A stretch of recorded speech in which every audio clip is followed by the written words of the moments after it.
मेरे प्यारे साथियों, तमाम बुद्धिजीवियों और मानवता के सच्चे प्रहरी, डॉक्टर दुआ का अभिनंदन, नमस्कार।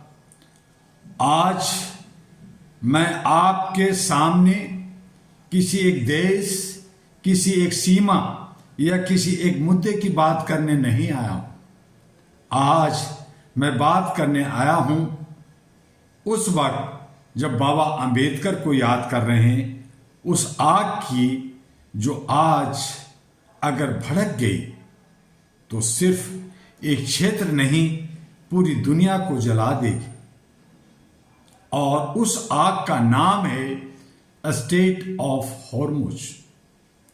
हॉर्मुज जहां से दुनिया की सांस चलती है, यह सिर्फ एक समुद्री रास्ता नहीं है, यह दुनिया की आर्थिक धड़कन है। दुनिया का लगभग 20% तेल और बहुत सारे संसाधन यहां से गुजरता है। सोचिए, अगर यह रास्ता रुक गया तो क्या होगा? गाड़ियां रुक जाएगी, फैक्ट्रियां बंद हो जाएगी, महंगाई आसमान छूने लगेगी और आम आदमी की जिंदगी नरक बन जाएगी। एक तरफ महाशक्तियां हैं, दूसरी तरफ क्षेत्रीय ताकत है। लेकिन मैं आपसे पूछता हूं, क्या यह युद्ध सुरक्षा के लिए है या सत्ता की भूख के लिए? सच्चाई कड़वी है। यह युद्ध तेल के लिए है, नियंत्रण के लिए है और अहंकार के लिए है। दुनिया का सबसे बड़ा पाखंड क्या है? आज दुनिया के बड़े नेता कहते हैं हम शांति चाहते, लेकिन उनके हाथ में क्या है? हथियार है, युद्धपोत है, मिसाइलें लेकर के घूम रहे हैं। ये कैसी शांति? मुंह में शांति, बगल में छुरी। यहीं से आज की वैश्विक राजनीति की सच्चाई देखने को हमें मिल रहा है। सबसे बड़ा शिकार कौन बन रहा है? ना अमेरिका बन रहा है, ना ईरान बन रहा है, ना इजराइल बन रहा है, ना कोई और देश बन रहा है। सबसे बड़ा शिकार है आम इंसान, जो महंगाई में पीस रहा है, जो बेरोजगारी से जूझ रहा है, जो युद्ध के डर से जी रहा है। क्या उसकी गलती कोई गलती है? नहीं। फिर क्यों हर बार वही कुचला जाता है? AHRA, All India Human Rights Association, इस पूरे संकट को सिर्फ युद्ध नहीं मानता, यह मानवता के खिलाफ अपराध है, षड्यंत्र है। और मैं आपका डॉक्टर दुआ के शब्दों में अगर कहें तो जब ताकत का नशा इंसान को कुचल देता है, तब इतिहास खून से लिखा जाता है। अगर हॉर्मुज सुलग गया तो क्या होगा? ये सवाल है।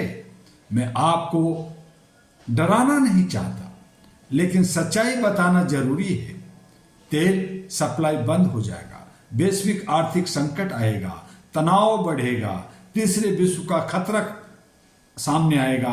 और अगर परमाणु हथियार शामिल हुए तो यह सिर्फ युद्ध नहीं रहेगा, यह मानव सभ्यता का अंत हो सकता है। आज मैं विश्व नेताओं से पूछना चाहता हूं, क्या आपकी ताकत इंसान की जान से बड़ी है? क्या आपका अहंकार बच्चों की मुस्कान से बड़ा है? क्या आपकी राजनीतिक मानवता से ऊपर है? अगर नहीं, तो फिर यह युद्ध क्यों हो रहा है? दोस्तों, इतिहास गवाह है, जब जब जनता जागी है, तब तक सत्ता झुकी है। आज जरूरत है आवाज उठाने की, सवाल पूछने की और मानवता के पक्ष में खड़े होने की। AHRA, All India Human Rights Association का संकल्प है, पूरे विश्व से अपील करता है, तुरंत युद्ध विराम हो, निष्पक्ष अंतर्राष्ट्रीय जांच हो, हथियारों की आपूर्ति रोकी जाए और सबसे जरूरी, इंसान को इंसान समझा जाए। मैं खुद आपका डॉक्टर दुआ ये चेतावनी देता हूं कि अगर आज भी दुनिया नहीं संभली तो हॉर्मुज सिर्फ एक जल डमरू मध्य नहीं रहेगा, यह इतिहास का सबसे खतरनाक युद्ध क्षेत्र बन जाएगा। आज मैं आप सबसे कहना चाहता हूं, यह समय डरने का नहीं है, यह समय जागने का है। अगर हम चुप रहे तो आने वाली पीढ़ियां हमें कभी माफ नहीं करेगी। हमें युद्ध नहीं चाहिए, हमें मानवता चाहिए, हमें सत्ता नहीं संतुलन चाहिए, और सबसे बढ़कर हमें इंसान को इंसान समझने की सोच चाहिए। आप सबको बाबा अंबेडकर का जो भारत के अंदर आज मना रहे हैं, उनकी भी शुभकामना, और साथ में जय भीम के साथ जय मानवता, जय इंसानियत और अहरा जिंदाबाद के साथ आपसे एक अनुरोध, HRTV अहरा को लाइक सब्सक्राइब फॉरवर्ड करना ना भूलें। AG अहरा ग्लोबल को लाइक सब्सक्राइब करना ना भूलें। आप अपनी आवाज को बुलंद करें, आगे ले जाएं, मजबूत बने। और इन्हीं शब्दों के साथ आपसे ये भी अनुरोध है कि हमारे बहुत सारे वेबसाइट को हैंग कर लिया गया है, गलत सलत उसमें चीजें डाल रहे हैं लोग। हमें उसकी शिकायत अथॉरिटी से चल रही है, गवर्नमेंट उसकी जांच कर रही है, साइबर क्राइम उसकी जांच कर रही है। फिर भी एक नया वेबसाइट ahraglobal.org आपके लिए है, आप वहां से सारे जानकारी हासिल कर सकते हैं। सभी सोशल मीडिया पर all India Human Rights association, AIHRA और डॉक्टर MU दुआ भी करेंगे तो आपको जानकारी हासिल होगी। इस तरह से आप हमसे जुड़े रहें और आगे भी लोगों को जोड़ते रहें। सदस्यता अभियान अहरा का चल रहा है। नमस्कार।